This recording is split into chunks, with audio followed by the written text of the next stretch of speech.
एकूण विद्यार्थ्यांची संख्या 44,000 होती।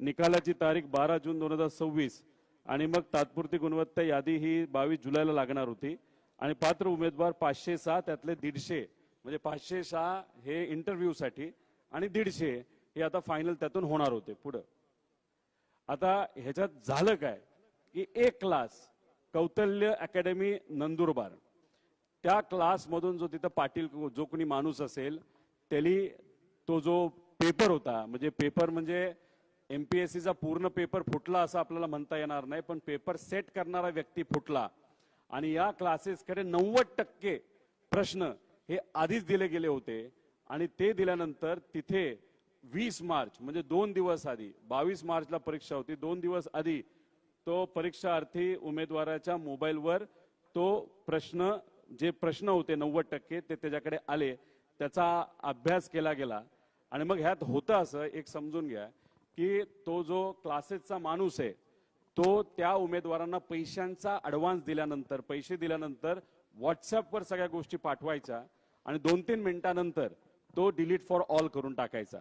यात झालं असतं एका उमेदवाराने ते सगळे डाउनलोड झाले आणि फक्त आपल्याकडे पुरावा असावा म्हणून मित्राला ते सगळे पुरावे त्या ठिकाणी पाठवले, त्यामुळे तिथे पुरावे हे आपल्या हातामध्ये आता लागलेले आहेत आणि मग हे असं प्रकरण झालं होतं। तर हे आहे ऍक्च्युअल प्रश्नपत्रिका आणि हे आहे 2 दिवस आधी जे प्रश्न पीडीएफच्या माध्यमातून ज्या उमेदवारांनी पैसे दिले त्यांना दिलेले हे सगळे प्रश्न आहेत। आता ह्याच्या खोलात जाऊ आपण। आता हे आहे 22 मार्चचे प्रश्न जे आपल्याला एमपीएससीच्या पेपरमध्ये आपल्याला दिसतात। उदाहरण म्हणून फक्त काही त्यातले घेतलेत। हे आहे 2 मार्च, 2 दिवस आधी जी पीडीएफ वर प्रश्न आले होते त्याचं हे। आता ह्याच्यात बघा, पहिला deficiency of dash prevents normal blood coagulation. आता ह्याच्यामध्ये vitamin A B C D हे जे काही ऑप्शन्स दिलेत एक्झॅक्टली सेम टू सेम, म्हणजे ह्याच्यात विटॅमिन ए पहिल्या क्रमांकावर तिथं ऑप्शन आहे 2, 3, 4 एक्झॅक्टली सेम आलेलं तुम्ही बघितलं। तर chemical shift is measured in, हे जे काय H2 असेल, पीपीएम असेल, हे असेल, एक्झॅक्टली तुम्ही बघितलं असेल तर सेम तिथं आलेलं आहे, सेम टू सेम। आणि हे किती 100 पैकी 90 प्रश्न हे मॅच एक्झॅक्टली त्या ठिकाणी होतात, म्हणजे 90% प्रश्न त्या उमेदवारांना पैसे दिल्यामुळे त्या ठिकाणी तिथं दिले गेले। म्हणजे एमपीएससी वर सगळ्यांचा विश्वास नक्कीच आहे, आमचा सुद्धा विश्वास आहे, पण नीट परीक्षेमध्ये जसं पेपर सेट करणारा व्यक्ती फुटला तसंच एमपीएससी मध्ये सुद्धा पेपर जो सेट करणारा, पेपर लिहिणारा जो व्यक्ती होतो तो फुटला। आता त्याच्या मागे म्हणजे मी तुम्हाला क्लासेसचं नाव दिलं, पण याचा प्रमुख आका कोण आहे हे आपल्या सर्वांना त्या ठिकाणी शोधायचंय। हे वरपर्यंत जातं, जे कुठपर्यंत जातं याचा अभ्यास व्हावा अशी आमच्या सगळ्यांची मागणी आहे। पुढे आता ह्याच्यामध्ये हे असे व्हॉट्सअपवर पाठवण्यात आलं होतं। हे कधी पाठवलं तर 20 मार्च म्हणजे 2 दिवस आधी। त्याच्यामध्ये काय काय लिहिलंय मी थोडक्यात सांगतो। हा क्वेश्चन सेट दिलेला असतो तो आहे, यामधून येथील कोणतेही या क्वेश्चनला सोडून जे काही येतील त्यात 10 चुकीचे, म्हणजे ह्याच्यातून मुद्दामून 10 चुकीचे सोडवा, म्हणजे कोणाला ऑब्जेक्शन येणार नाही असं लिहिलेलं आहे। हे आहे 2 दिवस आधी। पेपर झाला 22 मार्चला, वेळ आहे 12:28 म्हणजे 28 मिनिटं पेपर दिल्यानंतर त्याच परीक्षार्थींनी त्याच्याच मित्राला पाठवलेला हा त्या ठिकाणी तुम्हाला व्हॉट्सअप चॅट आहे, त्याच्यामध्ये त्यांनी जे क्वेश्चन दिले होते त्यामधून 78 क्वेश्चन आले होते, ती मी सोडवले। ते सोडून दुसरे एक्स्ट्रा 13 मी सोडवलेले आहेत। 77 ते 78 कन्फर्म सॉल्व्ह केलेले आहेत। याला डिवाइड कर, म्हणजे किती हुशार आहे हा उमेदवार बघा।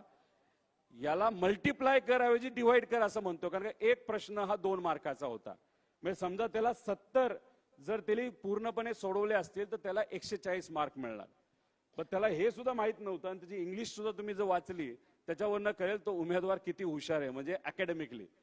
आता ह्याच्यात तुम्ही डिवाइड करायला सांगतो पण मल्टिप्लाय करायला पाहिजे जेणेकरून तिथं मार्क्स येतील। पुढे आता ह्याच्यामध्ये अजून एक बघा, एक नायब तहसीलदारची 2 मुलं आहेत, एक मुलगा आणि एक मुलगी आहे। मुलाचा रँक आहे 13वा आणि मुलीचा रँक आहे 16वा. हुशार असतील, आम्ही काय म्हणत नाही, पण मग हे पेपर लीक आहे का योगायोग आहे? मुलगा पण बसतो, मुलगी पण बसते, नायब तहसीलदारचं. आणि आम्हाला जे कळालेलं आहे की एका पेपरची किंमत, या प्रश्नपत्रिकेची किंमत जो 2 दिवस आधी फुटला होता त्याची 12 लाख रुपयाची किंमत होती. 5 लाख ऍडव्हान्स आणि बाकी 7 लाख हे नंतर त्या ठिकाणी द्यायचे होते. आणि ह्याच्यात काहीतरी बार्शी कनेक्शन आहे. हे सगळे जे काही त्यातले बहुतांश उमेदवार आहेत त्याचा थोडासा अभ्यास आपण खोलात जाऊन केला तर कुठेतरी बार्शीचं तिथं कनेक्शन दिसतंय. आणि महत्वाचं काय, कट ऑफ 105चा होता आणि 103 मार्क मिळालेल्या एका उमेदवाराला सुद्धा इंटरव्ह्यूला बोलवलं होतं.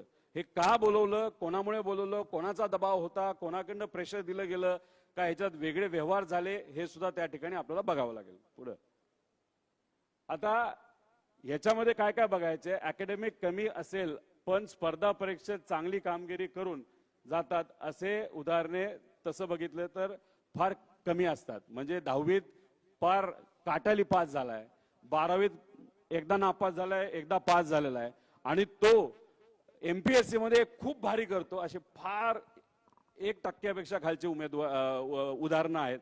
मग याच्यामध्ये काही असे उमेदवार आहेत नाहीतर लोक आहेत की ज्यांना 2दा नापास झालेत पण आता या परीक्षेत पास झालेले आहेत, असे सुद्धा याच्यामध्ये उदाहरणं आहेत असं आम्हाला त्या ठिकाणी काय. त्यामुळे अकॅडमिक बॅकग्राऊंड आपल्याला बघावं लागणार आहे. ह्याच्याच बरोबर काही त्यांनी एमपीएससीचे आधीचे पेपर सोडवलेत, सरळ परीक्षेचे पेपर सोडवलेले आहेत, त्यात किती मार्क मिळाले आणि याच्यात अचानक हा सोपा अवघड पेपर असताना सुद्धा याच्यात त्यांना जर उत्तीर्ण झाला असेल तर नक्कीच त्याच्यामध्ये काहीतरी लिंक निघेल असं आमचं मत आहे. पुढं आता ह्याच्यामध्ये काय, काही मुलांनी तक्रार केली, एमपीएससीला तक्रार केली, जिथं खरं करायला पाहिजे. एमपीएससी स्वायत्त बॉडी आहे, एमपीएससीने ही परीक्षा घेतली होती, त्यामुळे अपेक्षा अशी होती की यांना तक्रार केली. कधी केली, ही 21 जुलैला केली.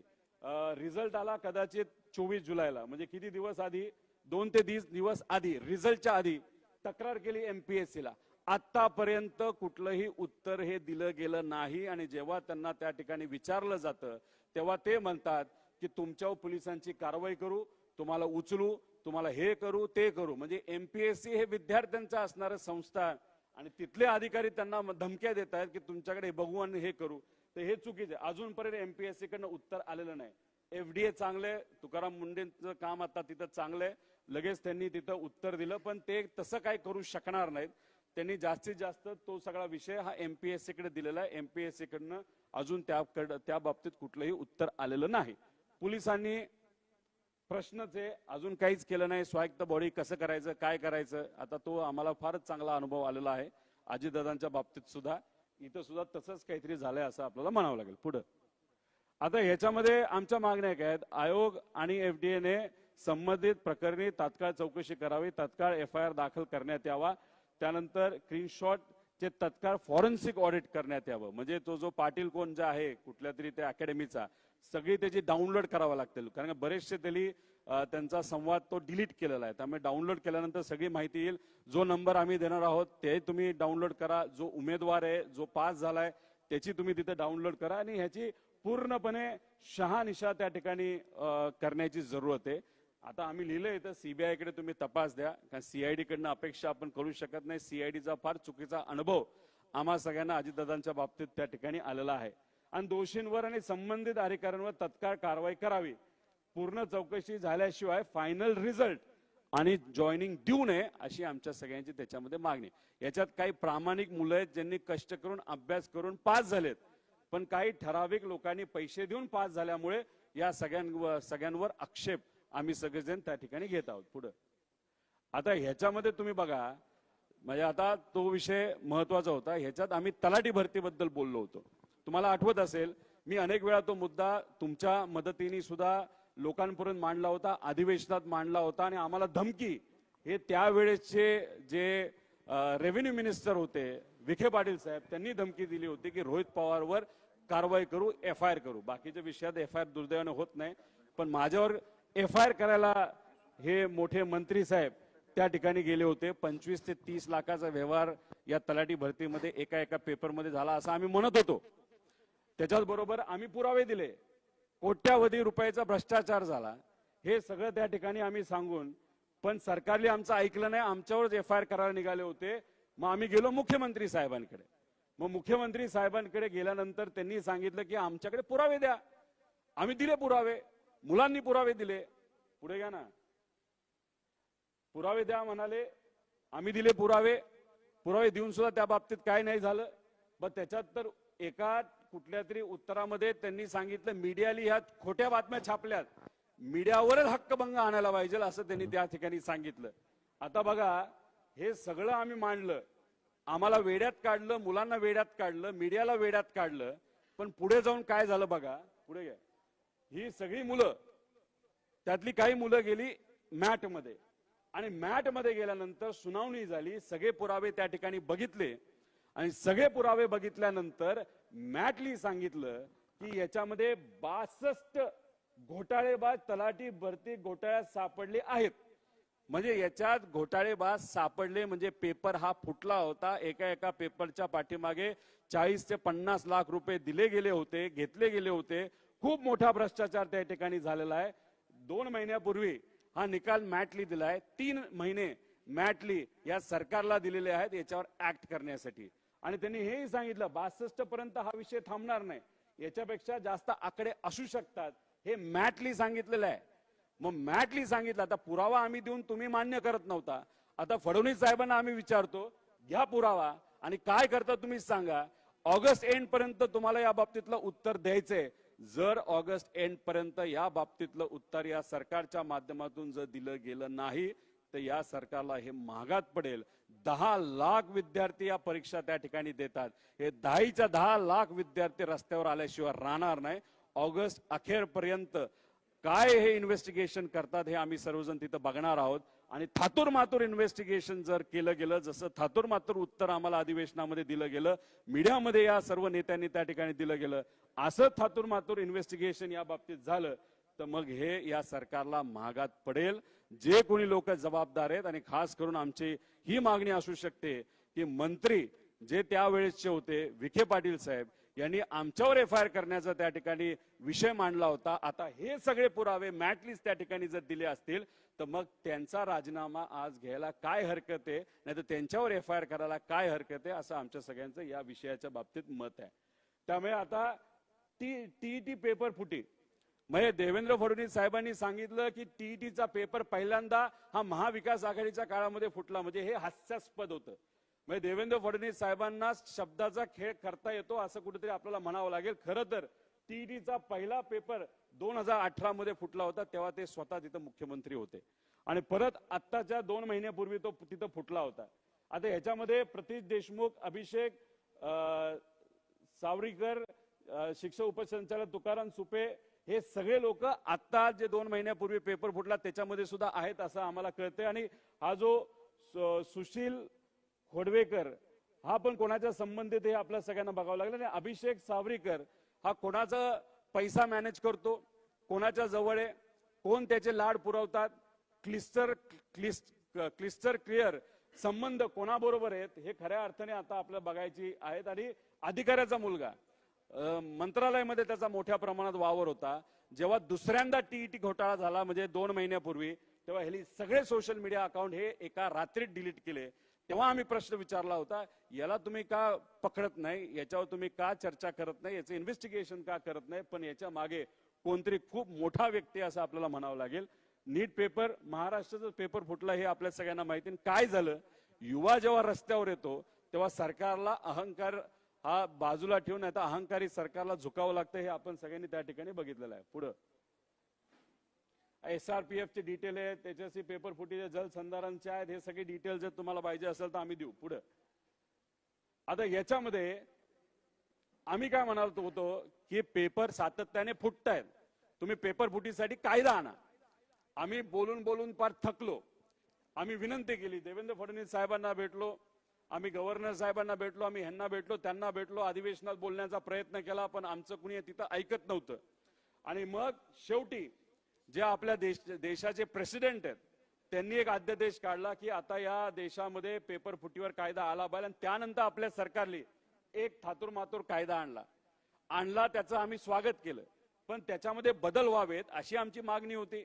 कारण इतर राज्यातले लोक सुद्धा याच्यामध्ये असल्यामुळे त्याच्यात काही त्रुटी होत्या, त्या भरून काढण्यासाठी आम्ही त्यांना विनंती करत होतो. त्यासाठी आम्ही म्हणजे मी स्वतः प्रायव्हेट बिल आणलं होतं आणि त्याच्यात मुद्दा काय होता, तर मुद्दा फास्ट ट्रॅक कोर्टचा होता. म्हणजे मोदी साहेब आज जे म्हणतायत, या युवांनी आंदोलन केल्यानंतर ते आम्ही आधी म्हणत होतो फास्ट ट्रॅक कोर्ट आणणं फार महत्वाचं आहे, पण अजूनपर्यंत आमचं प्रायव्हेट बिल प्रत्येक अधिवेशनामध्ये मांडलं जातं, पण त्याच्यावर दुर्दैवाने आम्हाला चर्चा करून दिली जात नाही. का? कारण का सगळ्यात जास्त पेपर कधी फुटले असतील जेव्हा भाजपचं सरकार आहे तेव्हा फुटलेत, आणि आज सुद्धा भाजप महायुतीचं सरकार असल्यामुळे त्यांना कुठल्याही परिस्थितीमध्ये ही जी काय जाळं त्यांनी विणलेलं आहे त्याच्यातून भ्रष्टाचार केला जातो, आपल्या विचाराच्या लोकांना बसवलं जातं, आणि सामान्य परिवारातल्या गरीब मुलं जे क्लासेस लावून कष्ट करून दिवसाला एक जेवण खाऊन जे शिकतात, शिकण्याचा प्रयत्न करतात, सरकारी नोकरीमध्ये जाण्याचा प्रयत्न करतात, यांच्यावर जो अन्याय होतो तो कुठेतरी या लोकांना तसाच चालू राहावा अशी कदाचित इच्छा असावी. आता हे परत एकदा हिवाळी अधिवेशनामध्ये मुद्दा येणार आहे. आता बघू त्यावेळेस आम्हाला त्या ठिकाणी बोलायला देतात का नाही देत. पुढे म्हणजे महत्वाचं काय की 45 लाख विद्यार्थी एमपीएससीच्या परीक्षा वेगळ्या वेगळ्या परीक्षा तिथे देत असतात. एमपीएससी हे जे आयोग आहे हे अतिशय महत्वाचा सगळ्यांचा विश्वास असणारा आयोग आहे. याचा पेपर जर फुटला असेल नाही तर पेपर सेट करणारा व्यक्ती जर फुटला असेल ते अतिशय घातक आहे. कारण का बहुतांश परीक्षा याच्यातून घेतल्या जात असतील तर विद्यार्थी आता टेन्शन मध्ये आहेत की येणाऱ्या काळामध्ये ज्या एमपीएससीच्या अंतर्गत परीक्षा घेतल्या जाणार आहेत त्याच्यामध्ये सुद्धा असाच जर भ्रष्टाचार झाला, असाच जर पेपर फुटला तर खूप मोठ्या प्रमाणात अन्याय होऊ शकतो. त्यामुळे या एमपीएससीच्या बाबतीत ही कीड कशी लागली याचा कुठेतरी त्या ठिकाणी अभ्यास हा आपल्याला करावा लागेल. आणि तिथे असणारे अध्यक्ष जे आलेत त्यांच्यावर आमचा आक्षेप नाही, आम्ही अजून काय बोलत नाही, फक्त चर्चा एवढीच आहे की ते अध्यक्ष नवीन आल्यापासून हे सगळे प्रकरण का वाढलीत असा आमचा प्रश्न आहे. त्याच्याच बरोबर ऑनलाईन परीक्षा होऊ नये ती ऑफलाईन असावी अशी आमच्या सगळ्यांची मागणी असताना मुद्दामून ऑनलाईन घ्यायची हा अध्यक्षांनी का हट्ट धरला हे कुठेतरी त्या ठिकाणी आपल्याला बघावं लागेल. अध्यक्षांच्या इतिहासामध्ये सुद्धा कुठेतरी जावं लागेल, त्यांचं कॉलेज कुठलं होतं, कोणाला ते सिनियर होते, कुठल्या कुठल्या डिपार्टमेंटमध्ये त्यांनी काम केले, कोणाचे ते ओएसडी होते पूर्वी, त्याच्याच बरोबर जेव्हा ते आपल्या परिवहन विभागामध्ये होते त्यांचं प्रतिमा कशी होती, आयटी विभागामध्ये तिथं असणारा जो सेक्रेटरी असतील त्यांनी त्यांच्याबद्दल काय कंप्लेन, लिखित कंप्लेन या अध्यक्षांच्या बद्दल त्यावेळेस 2023-22 त्यावेळेस दिली होती का, याचा कुठं ना कुठेतरी त्या ठिकाणी आपल्याला अभ्यास करावा लागेल. कारण का असंच चालत राहिलं तर कर्णिक घोटाळा 97 मध्ये तो झाला होता आणि त्यानंतर कधीही एमपीएससी मध्ये कुणी ऑब्जेक्शन घेतलं नव्हतं, असं कुठंच चुकीची घटना घडली नव्हती. दुर्दैव असं 97 नंतर आता ही चर्चा सुरू झाली आणि पहिल्यांदा 97 नंतर हा दुर्दैवाने एमपीएससीचा पेपर फुटलाय, हे अतिशय दुर्दैव आहे. आणि त्याचमुळे आम्ही सगळ्यांना सांगतोय की एमपीएससी मध्ये हे जे काय घडले ते फार डेंजरस आहे. याच्यावर दखल सरकारला, आयोगाला आणि सगळ्यांनाच त्या ठिकाणी घ्यावी लागेल. पुढे आता हे बोलत असताना मुद्दा एवढाच आहे की आम्ही एमपीएससी कडे म्हणजे आता एक तर तुकाराम मुंडे साहेबांना आम्ही 2 वाजता भेटणार आहे. एमपीएससीच्या कार्यालयामध्ये आम्ही त्या ठिकाणी जाणार आहोत. तिथं आता आम्हाला अध्यक्ष वेळ देतील, सेक्रेटरी वेळ देतील का तिथं वॉचमॅनलाच भेटावं लागेल हे आम्हाला सांगता येणार नाही. पण आम्ही एमपीएससीच्या कार्यालयाला पुढच्या काही तासांमध्ये त्या ठिकाणी जाणार आहोत. त्याच्याच बरोबर हे जे काही तलाठी भरतीबद्दल आम्ही बोललो, ऑगस्ट एंड पर्यंत वेळ आहे, आम्ही तिथपर्यंत शांत बसू, त्यानंतर आम्ही शांत बसणार नाही. ऑनलाईन परीक्षेबद्दल आम्ही आक्षेप घेतलेला आहे. ऑनलाईन परीक्षेबद्दल आम्ही आक्षेप कशासाठी घेतलेला आहे, हा फक्त एक पेपर, एका परीक्षेचा एकच पेपर काढला जातो आणि तो पेपर सेट करणारा व्यक्ती फुटला त्याला तो विकला पेपर असं आम्हाला त्या ठिकाणी वाटतं. पण जेव्हा ऑनलाईन परीक्षा घेतल्या जातात तेव्हा एका वेळेस त्या परीक्षा घेता येत नाहीत, त्यांना आपल्याला स्टेजेस मध्ये घ्यावे लागतात. एका दिवसाला 5 आणि 10 दिवस असेल तर 50 एक्झाम, म्हणजे एका 100 जर तिथं प्रश्न असतील दिवसाला ते 100चे होतात 500 आणि जर 10 दिवसची परीक्षा चालणार असतील तर ते होतात 5000 पेपर प्रश्न आपल्याला करावे लागतात. एकच प्रश्नपत्रिका अशा पद्धतीने फुटत असेल तर मग हे 5,000 प्रश्न फुटायला किती वेळ लागेल? त्यामुळे ऑनलाईन परीक्षेला आमचा त्या ठिकाणी विरोध आहे. ऑफलाईनच परीक्षा व्हावी. कोणाचा कुणीही आला तरी एक गोष्ट सांगतो, या महाराष्ट्रातले युवा काही झालं, किती मोठी ताकद झाली लागली तरी ऑनलाईन परीक्षा घेऊन देणार नाही. आणि त्या युवांबरोबर आम्ही भक्कमपणे त्या ठिकाणी उपस्थित राहणार आहोत, त्यांच्या पाठीमागे राहणार आहोत. आणि हा जो घोळ झालाय, हा घोळ त्या ठिकाणी शोधलाच गेला पाहिजे. आणि हा जर शोधला गेला नाही, 10 दिवसामध्ये जर त्या ठिकाणी MPSC आयोगाने याच्यावर स्पष्टीकरण दिलं नाही, याच्यावर तपास जर केला नाही आणि घाई गडबडीने निकाल फायनल केला तर हे MPSC ला सुद्धा महागात पडेल, या शासनाला सुद्धा महागात पडेल.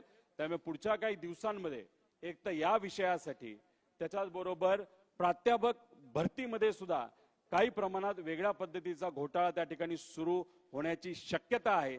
तोही मुद्दा घेऊन, ऑनलाईन आणि ऑफलाईन हा विषय घेऊन आणि अजून 1-2 विषय घेऊन आम्ही मुंबईत नाही तर पुण्यामध्ये एक फार मोठं आंदोलन नाही तर मोर्चा त्या ठिकाणी काढणार आहोत.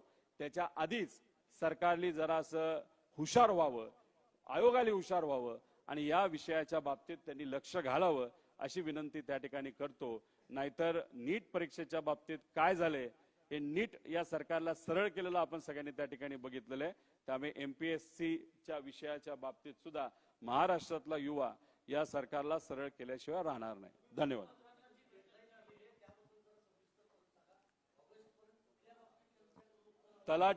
तलाठी भरतीच्या बाबतीत जे आम्ही म्हणत होतो की पुरावे आहेत, पुरावे आम्ही देतो, तुम्ही द्या, आम्ही दिले. सगळ्या विद्यार्थ्यांनी त्यांना पुरावे दिले. पण देवेंद्र फडणवीस साहेब जे आपले मुख्यमंत्री आहेत, त्यांच्या विभागाने सुद्धा त्या बाबतीत काही केलं नाही. त्यावेळेस जे महसूल मंत्री आहेत विखे पाटील साहेब, त्यांनी तर आमच्यावर कारवाई करायचं सांगितलं, त्यांनी त्या बाबतीत केलं नाही. मग हा विषय गेला मॅट मध्ये आणि मॅट मध्ये हे सगळे विद्यार्थी गेल्यानंतर त्या मॅटली जो निकाल दिला त्यात 62 लोकांनी घोळ केलाय. हे मॅटली सरळ सरळ सांगितलेलं आहे आणि हा आकडा वाढू शकतो. आणि मॅटली 3 महिन्याची मुदत ही सरकारला दिलेली आहे, त्यातले 2 महिने झालेत. ऑगस्ट एंड पर्यंत तलाठी भरतीचा विषय आहे. 10 लाख विद्यार्थी पेपरसाठी बसले होते. 150 कोटी रुपये या महाराष्ट्र सरकारने त्याच्यामधून त्या ठिकाणी कमवलेले आहेत. आणि त्याच्यात TCS कंपनी होती, TCS वर सुद्धा मॅटली ताशेरे ओढलेले आहेत.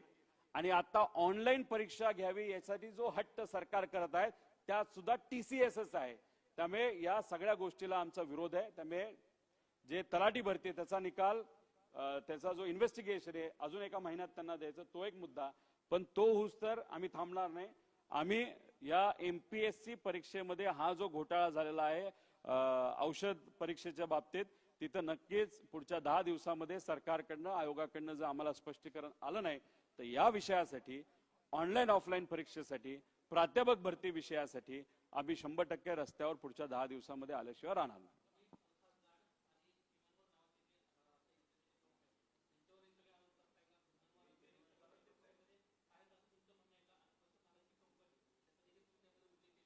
याच्यामध्ये जो TET घोटाळ्यामध्ये प्रमुख आरोपी होता 2018चा, तो भाजपचा कार्यकर्ता आहे. भाजपमध्ये त्यांनी प्रवेश ऑफिशियली केलेला आहे आणि त्याच्याच बरोबर अनेक वेळा मोठ्या मोठ्या नेत्यांबरोबर तो त्या ठिकाणी दिसलेला आहे.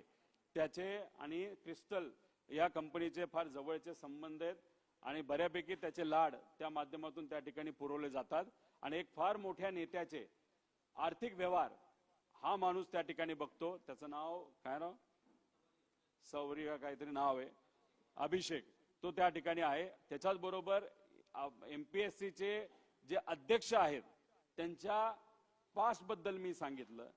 ते नक्कीच पॉवरफुल अधिकारी आहेत, पण त्यांची पॉवर त्यांच्या कर्तृत्वामुळे, त्यांच्या पदामुळे येते, याच्यापेक्षा ते कोणाचे तरी जवळ आहेत याच्यामुळे ती पॉवर आहे अशी चर्चा आहे.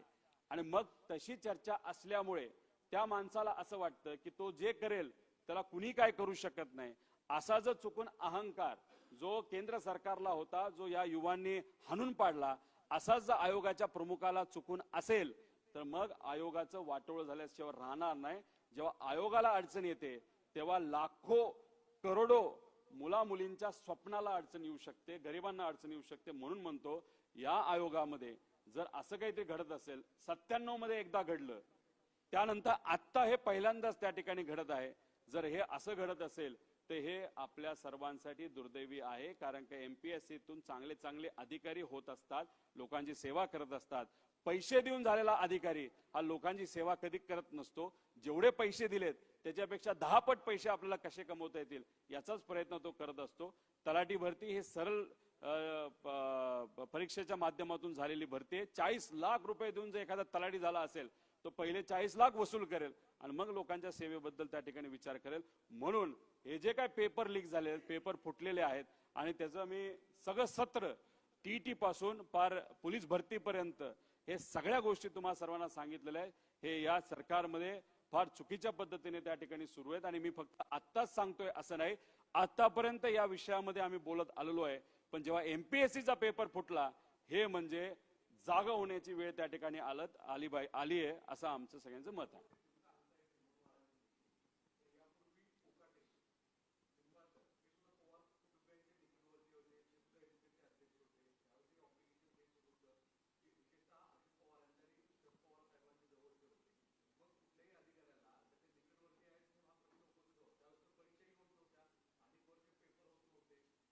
नाही, विषय एवढाच आहे की आम्ही इथं काय सांगतोय आपल्याला की आता नाही पेपर फुटलाय, पेपर फुटलाय. ते जे कोणी अधिकारी होत नाही, कोकाटे साहेब असतील, निंबाळकर साहेब असतील, हे सगळे असतील त्यावेळेस पेपर फुटला अशी चर्चा तर नव्हती. एमपीएससीचा पेपर होत नव्हते असं आपण म्हणत असता तर कदाचित आपल्याला पुराव्या सकट आम्ही तिथे देऊ. त्यांच्या काळामध्ये किती पेपर झाले, किती नाही, विषय असा असतो की हा पेपर जे काय आमच्याकडे पुरावे आलेले आहेत, एमपीएससीचा पेपर फुटत नाही अशी समज सगळ्यांची आहे आणि आता तो पेपर फुटलाच.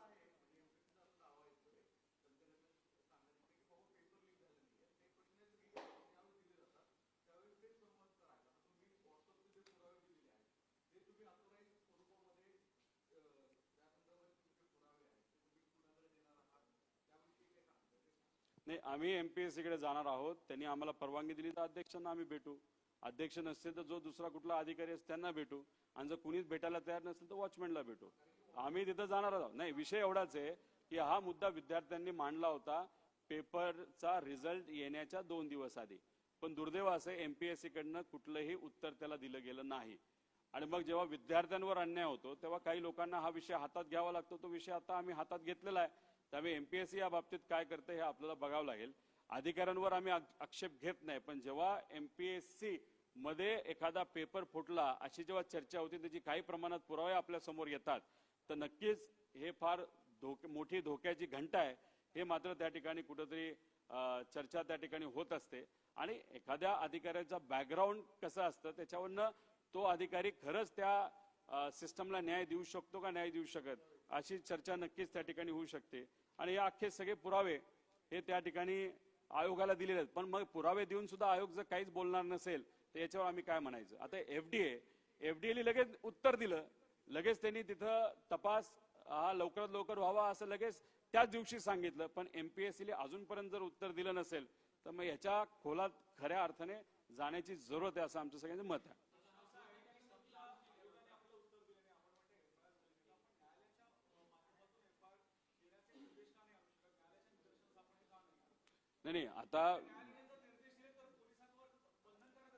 नाही, आता आपल्याला एमपीएससी कडे एकदा जाऊन तुम्ही का उत्तर दिलं नाही हे नक्कीच त्या ठिकाणी आपल्याला विचारावं लागणार आहे. आणि शेवटी काय नाही झालं तर आपल्याकडे दुसरा पर्याय नाही, आपल्याकडे न्यायालयामध्ये जावंच लागणार आहे. आता न्यायालयाकडे जात असताना आम्ही म्हणतोय की फॉरेन्सिक ऑडिट झालं पाहिजे. फॉरेन्सिक ऑडिट का झालं पाहिजे, कारण तो पाटील नावाचा जो काही क्लासेसचा मालक आहे तो व्हॉट्सअप करायचा आणि 5 मिनिटात तो डिलीट करायचा. त्यामुळे फॉरेन्सिक ऑडिट करत असताना त्याच्याच बरोबर ती सगळी जी काही व्हॉट्सअप चॅट ते रिट्रीव्ह करण्यासाठी एक वेगळ्या टेक्नॉलॉजीज त्या ठिकाणी आपल्याला लागतात. त्यामुळे तो आदेश जर कोर्टाने तिथं दिला आणि तसं जर इन्व्हेस्टिगेशन चांगल्या पद्धतीचं झालं तरच कुठं ना कुठंतरी याच्यातून काहीतरी लोकांच्या मुलांच्या हिताचं बाहेर येऊ शकतं. ते नंदुरबारला एक क्लास आहे त्याचे ते ओनर असावेत असं दिसतंय. कौतिल्य फाउंडेशन.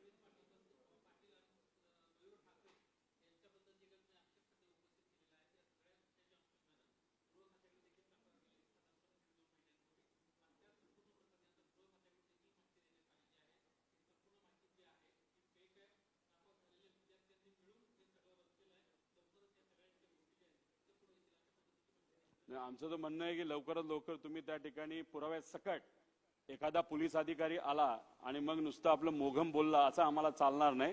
तुम्ही फॉरेन्सिक ऑडिट केली का, त्यानंतर तुम्ही चॅट रिट्रीव्ह केली का, चॅट रिट्रीव्ह केली तर कुठल्या एजन्सीकडनं केली, कशा पद्धतीने केली, हे सगळे पुरावे आम्ही त्या ठिकाणी मागणार आहे आणि त्यानंतरच आपण तिथं करणार आहोत. शेवटी कसं असतं की कुठल्या तरी व्यक्तीला वाचवण्यासाठी, आता तुम्ही जे म्हणाला की इथं फक्त 90% प्रश्न मॅच झाले, SRPF मध्ये तेच झालं होतं की तिथं 90% मॅच झालं तेव्हा कॅन्सल झालं होतं, तेव्हा इथं सुद्धा तसंच आपल्याला करायचं. आमच्या सगळ्यांची मागणी आहे की इथं 90% प्रश्न मॅच होतील, म्हणजे कुठं ना कुठेतरी पेपर सेट करणाऱ्या व्यक्तीकडनं फुटला, हेच मात्र त्या ठिकाणी आपल्याला कन्क्लूड करावं लागेल. 2 वाजता तुकाराम मुंडे साहेबांना आम्ही भेटणार आहोत. MPSCचा तसा वेळ आम्ही घेतलेला नाही, बोलून बघू, नसेल तर आम्ही ऑफिसला जाऊन विनंती करू. जसं मुलं जाऊन तिथं पत्र देतात, वाट बघतात, वेळ मिळाली तर भेटतात, तसं आम्ही प्रयत्न करू. जर अर्धा एक तास तिथं थांबून सुद्धा जर काय होणार नसेल तर आमच्याकडे असणारे पुरावे परत एकदा आयोगाला त्या ठिकाणी आम्ही देऊ.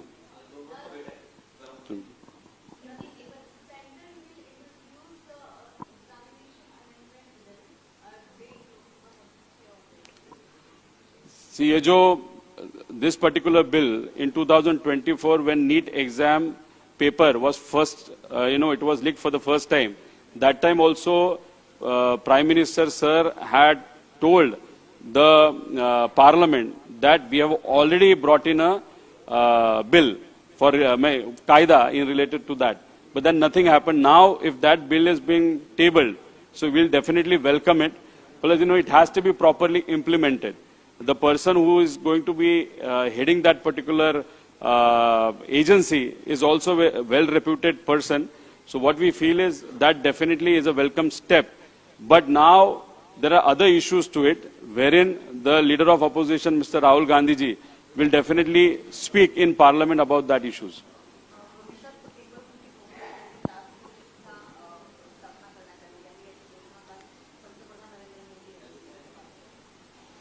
बघा कसं असतं की बरेच कायदे बनवले जातात पण त्या पद्धतीने वागलं जात नाही. तसं बघितलं तर MPSC मध्ये सुद्धा कडक कायदे आहेत, MPSCली कसं वागावं, कसं काम करावं, पण तरी पेपर फुटलाच.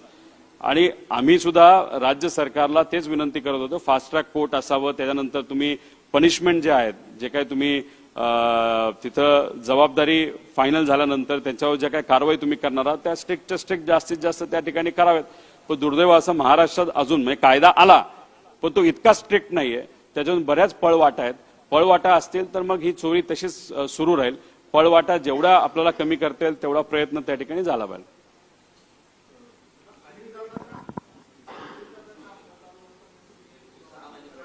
अठ्ठावीस तारखेला ती आम्ही ठेवली होती, पण तुम्हालाही माहिती पार्लमेंटमध्ये आता युवांच्या विषयाच्या बाबतीतली चर्चा तिथं सुरू आहे.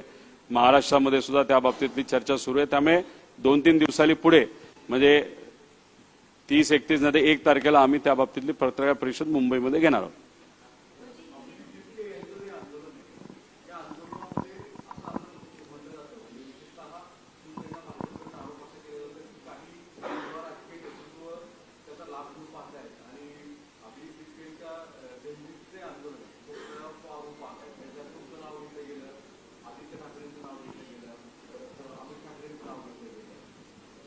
हो, पण भाजप आणि शिंदे गटाली आज काही बोललं तर मग काय ते काय गृहीत धरायचंय का? माझं एकच म्हणणं आहे की भाजप आणि एकनाथ शिंदे साहेबांच्या पक्षाली जे प्रभू श्रीरामांच्या मंदिरामध्ये 1300-1500 कोटीची चोरी झाली, ती चोरी होऊन सुद्धा जर ते गप्प बसत असतील, युवांवर लाठीचार्ज झाला तरी ते गप्प बसत असतील, नको त्या युवांवर दुर्दैवाने कारवाई त्या ठिकाणी केली गेली. 1800 मुलांवर कारवाई या महाराष्ट्रामध्ये झालेली आहे. आज संध्याकाळी 6:30 वाजता आम्ही दाते साहेबांना भेटणार आहोत की विद्यार्थ्यांना तिथे घेऊन की या सगळ्या ज्या काही कारवाई झाल्या त्या मागे घ्याव्यात. त्यामुळे जेव्हा सामान्य लोकांवर अन्याय होतो तेव्हा मूठ गिळून गप्प बसतात हे सगळे नेते आणि मग कुठेतरी राजकारणाचं कुठेतरी काहीतरी काढायचं म्हणून ते जर तिथं विरोधकांवर बोलत असतील तर हे सिलेक्टिव्ह भूमिका ह्याला आपण म्हणतो. म्हणजे फक्त परिस्थिती बघून काहीतरी बोलायचं. त्यामुळे अशा लोकांवर आम्ही जास्त बोलणं योग्य नाही. जे कुठलं आंदोलन झालं होतं या देशामध्ये ते फक्त आणि फक्त युवांमुळे झालं होतं, विद्यार्थ्यांमुळे झालं होतं आणि जे काही यश मिळालंय ते जात पात धर्म पलीकडे जाऊन भारतीय म्हणून हे सर्व युवा एकत्रित आले, स्वतःच्या हितासाठी लढले आणि त्यांचा तिथं विजय झाला. पूर्ण क्रेडिट युवांना त्या ठिकाणी जातं.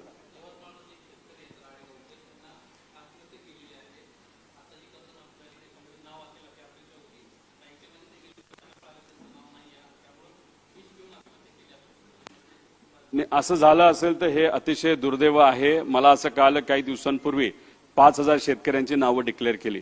खरं तर त्यांनी प्रक्रिया अजून फास्ट करण्याची जरूरत आहे. या महिन्या अखेरपर्यंत सर्व शेतकऱ्यांना ती कर्जमाफी होणं हे अपेक्षित आहे. ते जर नाही झालं तर आम्हाला पर्याय राहणार नाही. आम्हाला परत एकदा शेतकऱ्यांना विश्वासात घेऊन तिथं आंदोलन करावं लागेल. जसा हा मुद्दा आहे कर्जमाफीचा, ज्यासाठी आम्हाला आंदोलन करावं लागलं, अधिवेशनात बोलावं लागलं आणि मग सरकारला शेतकऱ्यांच्या मागण्यांसमोर झुकावं लागलं, मान्य करून त्यांनी त्या सगळ्या अटी काढल्या. पण त्यांना लाभ देणं ते सुद्धा वेळेत देणं फार महत्वाचं आहे. त्याच्याच बरोबर धान उत्पादक शेतकऱ्यांना 2017ला शब्द दिला होता, अजूनपर्यंत तो पाळला गेला नाही. असे 1.5 ते 2 लाख धान उत्पादक शेतकरी आहेत, ते सुद्धा अजूनपर्यंत सरकारकडनं वाट बघत आहेत. अधिवेशन टू अधिवेशन वाट बघतात, पण त्या बाबतीत अजूनपर्यंत काही झालं नाही. अधिवेशनात बोलत असताना हाही मुद्दा आम्ही त्या ठिकाणी मांडलेला आहे, पण दुर्दैव असं सरकारने अजूनपर्यंत त्याच्यावर सुद्धा कुठेही कारवाई केलेली नाही. नाहीतर त्याच्यावर सकारात्मक त्या शेतकऱ्यांना कुठं प्रतिसाद सुद्धा आतापर्यंत दिलेला नाही.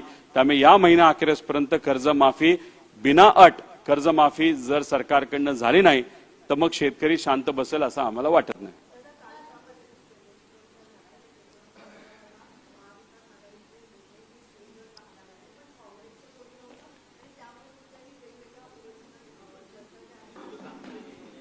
काँग्रेसली अख्ख्या देशामध्ये माझ्या अंदाजाने 25 तारखेला हे कॅन्डल मार्च का असं काहीतरी मार्च त्या ठिकाणी ठेवला होता आणि त्या पद्धतीने प्रत्येक राज्यामध्ये तिथं तसं त्यांचं आंदोलन नाही तर जल्लोष तिथं झाला. आपल्याकडे 25 तारखेला एकादशी असल्यामुळे 26 तारखेला त्यांनी विविध ठिकाणी कार्यक्रम ठेवले होते. पुण्यामध्ये होता, मुंबईत होता, सगळीकडेच होता. आणि त्यामुळे एकाच वेळेस एकाच विविध ठिकाणी नेते हे येऊ शकत नाही, म्हणून कदाचित ते काल तिथं युवांनी जे जल्लोष मोर्चा ठेवला होता तिथं ते येऊ शकले नसते.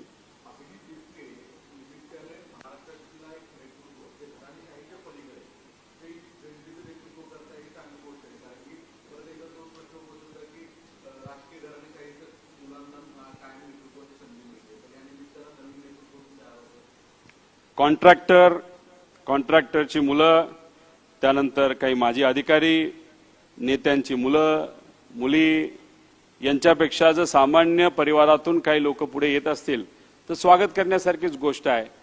आणि घराणेशाही असणारे लोक जर कर्तृत्वान नसतील, लोकांसाठी प्रामाणिकपणे रस्त्यावर येऊन जर लढणार नसतील तर मग लोकांना त्यांचा फायदा काय. त्यामुळे लोकांनी ठरवावं कोणाला पुढे घेऊन जायचं, कोणाच्या पाठीमागे उभं राहायचं. ही लोकशाही आहे. या आंदोलनाचा फायदा हाच होता की जाती पाती आणि धर्माच्या पलीकडे जाऊन लोक देशासाठी, आपल्या राज्यासाठी, स्वतःच्या हक्कासाठी एकत्रित आले आणि ते रस्त्यावर आले. त्यामुळे जर अधिवेशनामध्ये काही गोष्टी होत नसतील, पार्लमेंटमध्ये काही गोष्टी होत नसतील, त्याचं कारण तिथं रिप्रेझेंटेशन करणारे जे लोक आहेत ते सामान्य लोकांचं रिप्रेझेंटेशन न करता कुठेतरी पैसे देऊन दबाव तंत्राले नाहीतर ईव्हीएमच्या वेगळ्या वेगळ्या काही गोष्टी करून हे सत्तेत आलेले दिसतात.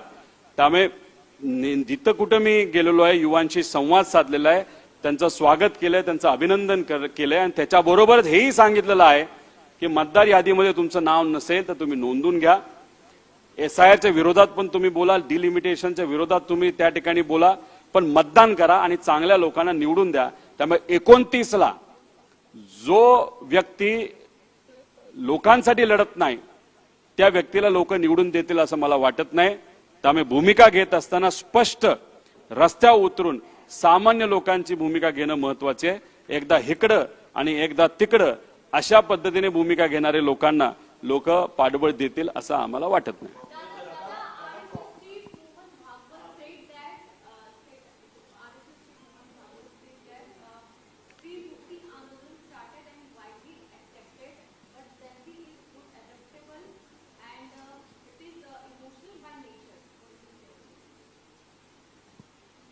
अभी उनको क्या कहना था ये मैं तो नहीं बता पाऊंगा, कि क्योंकि जेनजी ऐसे है जैसे कि फॉर एग्जांपल मध्य प्रदेश या उड़ीसा का एक जो उनका एमपी है, उनकी बेटी, उनके घर वालों ने बताया था कि don't express your support to this particular movement, but she still supported it. Plus some other child of a minister of a Mahayuti government, he also supported this particular movement. So Gen Zs are different. Gen Zs and Yuva and youth are very different. They have their own opinions. But now if any leader of a particular party or any Sangatna, if he says the Gen Zs are this and that, it doesn't matter. Gen Zs go by their own mind. So what he said will really not matter. As far as women reservation is concerned, Maharashtra was the pioneer. Now central government has already passed it. Everyone has supported it. Now this delimitation bill which they are going to bring, that is anti-constitution and anti-democracy.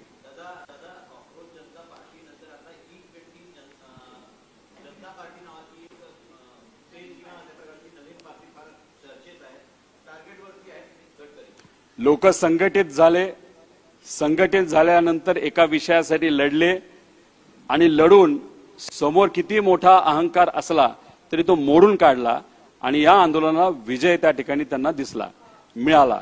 मग एकदा एवढं चांगलं मोठं आंदोलन केल्यानंतर आपल्या demand ज्या असतील, मागण्या असतील, त्या मान्य केल्या जात असतील तर जिथं कुठं लोकांना अडचणी येत आहेत ते लोक अशाच पद्धतीने रस्त्यावर येऊन तिथं मांडतील आणि त्यांची अपेक्षा असेल की ज्या पद्धतीने धर्मेंद्र प्रधानांचा राजीनामा घेतला तसंच उद्या जाऊन जो कुठला मंत्री असेल, नेता असेल जो नीट वागत नाही, नाहीतर धोरण करत असताना एका बाजूचे धोरण म्हणजे एकाला दोघांना फायदा होणारे धोरण तिथं करतो, अशा लोकांच्या विरोधात सुद्धा उद्या जाऊन आंदोलन होऊ शकतं.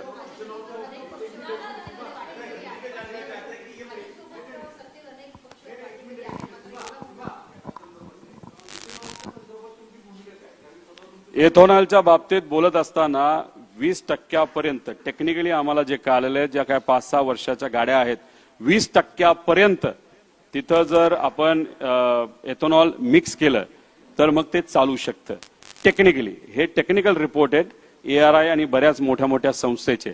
पण जर गाडी 5-6 वर्षाच्या आधीची असेल म्हणजे जुनी गाडी असेल, जसं टॅक्स्या मोठ्या प्रमाणात तशा आहेत, नाहीतर काही सामान्य लोक 10-10 वर्ष गाड्या बदलत नाहीत, त्यांना मात्र काही प्रमाणात प्रॉब्लेम येऊ शकतो.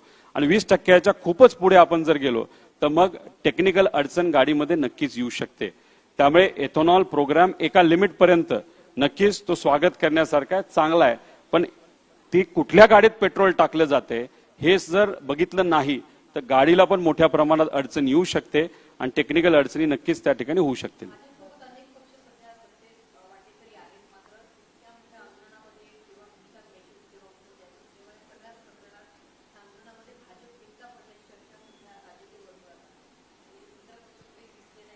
याच्या आधी भाजपली त्यांच्या मित्रपक्षाला एकटं पाडलं आणि या आंदोलनामध्ये जेव्हा भाजपवर सगळं शेकत होतं तेव्हा बाकीच्या त्यांच्या मित्रपक्षाने त्यांना एकटं पाडलं.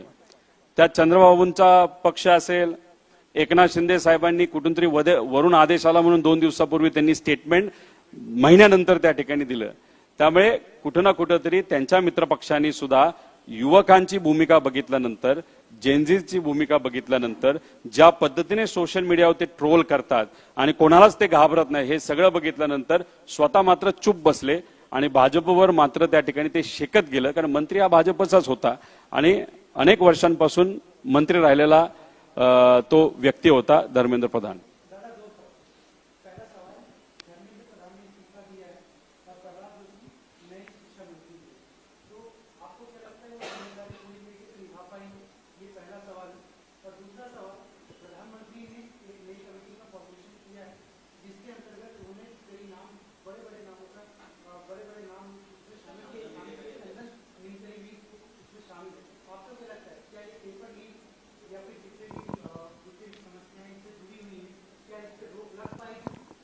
देखो, नीलकनी साहब बहुत होशियार व्यक्ति है, टेक्निकली भी और विचारों से भी. जब उन्होंने आधार करने का वहां पे उन्होंने शुरुआत की थी जब कांग्रेस का गवर्नमेंट था और आधार लाने का जो विचार कांग्रेस ने वहां पे प्रस्तुत किया था और उसके अध्यक्ष जब नीलेकनी साहब को वहां पे किया था, तब मोदी साहब ने आधार का भी विरोध किया था और नीलेकनी साहब का भी विरोध किया था। एक अच्छी चीज है कि कांग्रेस ने जिस व्यक्ति को चूज किया था उसी व्यक्ति को अभी मोदी साहब चूज कर रहे हैं, मतलब कांग्रेस की चॉइस गलत नहीं होती, ये यहां पे क्लियर होता है। अभी अगर एक कड़क लॉ पेपर लीक के बारे में या पेपर फुटी के बारे में अगर आ रहा है तो डेफिनेटली उसका स्वागत करने की वो चीज है, लेकिन इस नया कायदे का स्वागत करते वक्त जो पास्ट में हुआ है, जो चोरियां हुई है, उसका प्रॉपर इन्वेस्टिगेशन भी होना उतना ही इंपॉर्टेंट है। अभी महाराष्ट्र में सीबीआई ने इंक्वायरी की, लातूर के एक व्यक्ति को जेल में डाल दिया क्योंकि वहां पे पेपर फूटा ऐसे कंक्लूजन निकला था। वो बंदा है जेल में है, लेकिन उसके क्लासेस जोरों में चालू है, तो आप उसको अंदर रख रहे हो, लेकिन वो क्लासेस के माध्यम से पैसा भी कमा रहा है, तो ये कौन सा न्याय होगा? तो इसीलिए हमारा कहना है कि अगर आप जेन्युइनली विद्यार्थियों के साइड से कुछ करना चाहते हो तो उसमें जेन्युइननेस भी वहां पे दिखना चाहिए। प्रहलाद जोशी साहब यहां पे आए हैं, लेकिन वो टेम्पररी वहां पे लाए गए या परमानेंटली वहां पे रहेंगे ये हम तो नहीं बता सकते, लेकिन पास्ट जो भी मंत्री उस मंत्रालय में रहे वो बहुत ज्यादा दिन वहां पे रह नहीं पाए। अभी प्रहलाद जोशी साहब कितने दिन रहेंगे वो देखेंगे।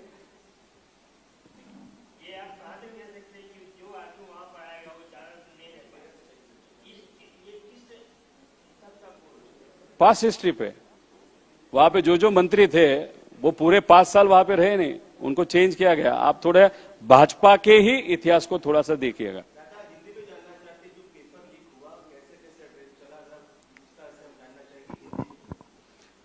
देखो, महाराष्ट्र में एमपीएससी नाम की एक स्वायत्त संस्था है, बहुत अच्छा काम है। अनफॉर्चुनेटली 2097 में पहली बार उसका पेपर लीक हुआ था, तब वहां पे बहुत बड़ा पॉलिटिकल मूवमेंट हुआ था। उसके बाद से लेके आज तक एक बार भी पेपर लीक एमपीएससी के माध्यम से वहां पे नहीं हुआ।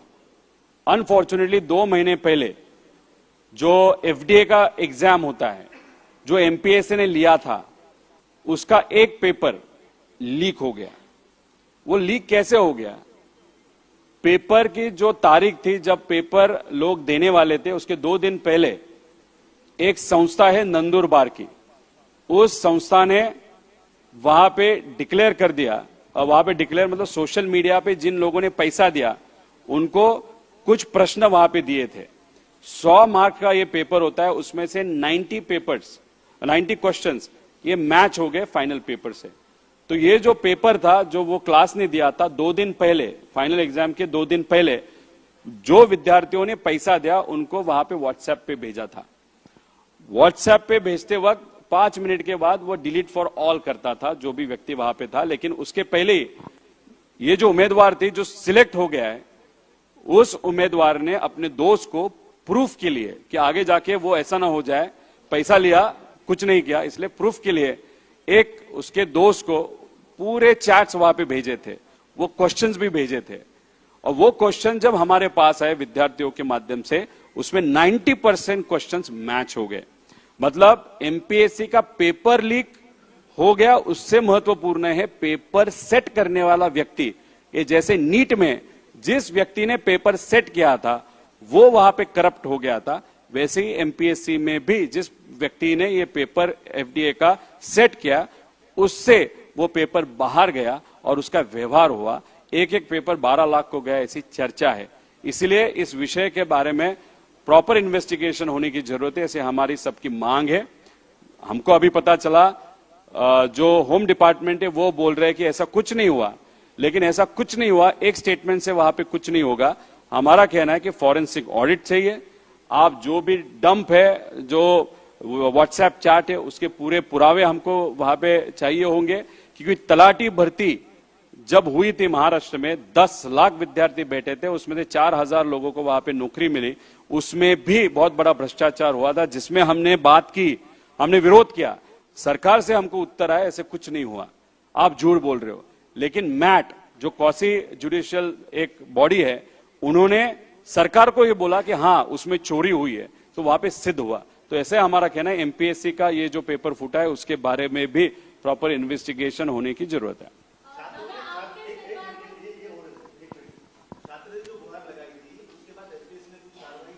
एमपीएससी ने कुछ भी वहां पे कार्रवाई नहीं की। उनको रिजल्ट आने के 2 दिन पहले ये पूरे प्रूफ वहां पे दिए गए, लेकिन अभी तक उनके हाथ से कुछ भी नहीं आया। जो हमने सुना है वहां पे जो भी बच्चा जाता है उसको वहां पे बोला जाता है कि अगर आपने इस विषय को और ज्यादा परसू किया तो आपके ऊपर कार्रवाई की जाएगी।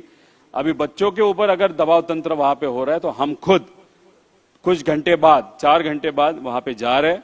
हमको कैसे ट्रीट करते हैं, हम अगर हमारे साथ बात कर रहे तो हम पूरे प्रूफ वहां पे देंगे। अगर हमारे साथ बात नहीं करना चाहते तो ऑफिस में हम प्रूफ रख के आ जाएंगे। 10 दिन में सरकार के माध्यम से, होम डिपार्ट के माध्यम से या एमपीएससी के माध्यम से विद प्रूफ हमको वहां पे कंक्लूजन उन्होंने देना चाहिए, इसे हम सबकी मांग है।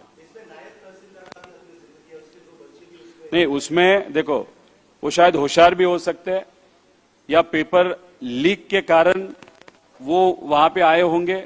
तो हमारा क्या है, ये कोइंसिडेंस है या पेपर लीक है या कष्ट है, ये जांच करने की जरूरत है।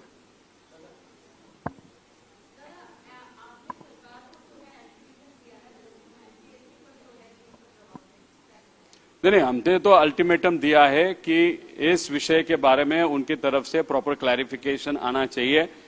अगर थोड़े दिन पहले, मतलब जब रिजल्ट आया था, मैं 2 महीने पहले अगर उनको वहां पे विद प्रूफ सब कुछ बच्चों ने दिया है तो उनका इन्वेस्टिगेशन वहां पे होना चाहिए था।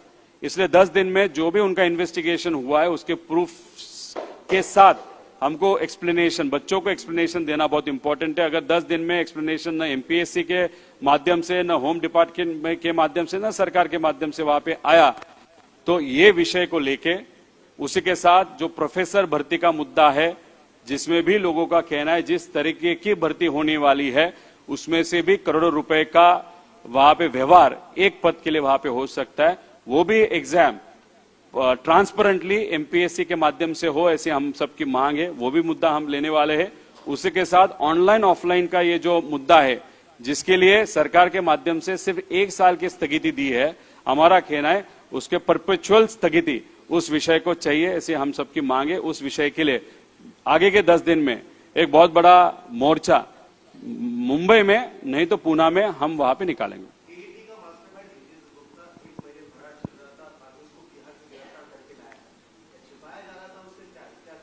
अभी देखो, जब ये जो नीट का आंदोलन बढ़ते गया, उसको सपोर्ट लोगों का बढ़ते गया, लाखों करोड़ों लोग रास्ते पे आ गए, तो डेफिनेटली एक प्रेशर सेंट्रल गवर्नमेंट पे भी आ गया और राज्य सरकार पे भी आ गया।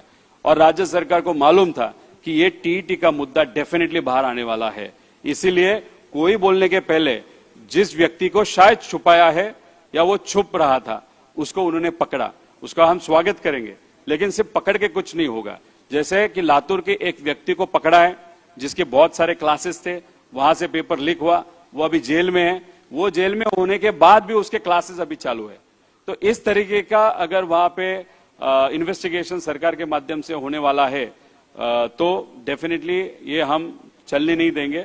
तो उसकी डिटेल में जाना पड़ेगा। 2018 में जो टीईटी एग्जाम पेपर लीक हुआ था, अभी का जो हुआ, उसका भी कुछ न कुछ तो संबंध है, ऐसे हम सबका कहना है।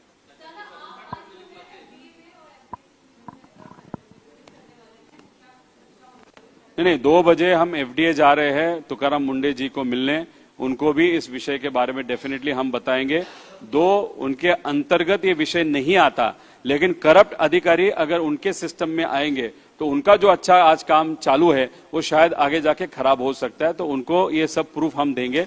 उसके बाद जो एमपीएससी का ऑफिस है बदलापुर या कहां पे, वहां पे हम जाके फिर अधिकारियों को मिलने की हम कोशिश करेंगे। उसके बाद शाम को हम वहां पे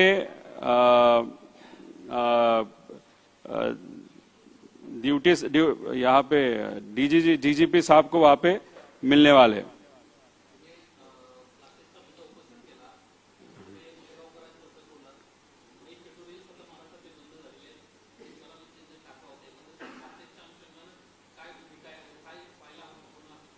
नाही ते लातूरचे कोण आहेत त्यांचं नाव काय त्यांचे आहेत ना चालू बऱ्याच ठिकाणी कोल्हापूरमध्ये चालू आहेत पुण्यामध्ये चालू आहेत त्यामुळे असे क्लासेस जर सुरू असतील तर हे योग्य नाही कुठं ना कुठंतरी एक